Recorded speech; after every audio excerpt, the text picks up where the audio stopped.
Hello friends, welcome to Geetha Mami recipes. இன்னிலேருந்து எங்களுக்கு மாலைபட்சம் start ஆகுது. ஸோ வெங்காயம் பூண்டு சேர்த்துக்க மாட்டோம், சில காய்கறிலையும் சேர்த்துக்க மாட்டோம். நான் இன்னைக்கு என்ன செஞ்சுருக்கேன்னு பார்க்கலாமா? சுட சுட பச்சரிசி சாதம்,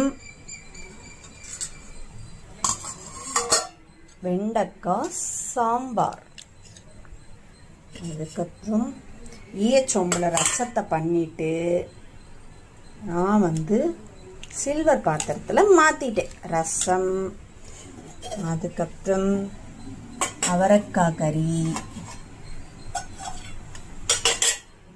தென் வாழைப்பூ பொரியல். அவ்வளோதான். இதுதான் சிம்பிள் மெனு. இன்னைக்கு எங்காத்து மெனு. இந்த வீடியோ பிடிச்சிருந்தா லைக் பண்ணுங்க, மறக்காம கீதா மாமி ரெசிபீஸ்க்கு சப்ஸ்கிரைப் பண்ணிடுங்க. தேங்க்ஸ் ஃபார் வாட்சிங் வித் மீ சீதாலட்சுமி. பாய்.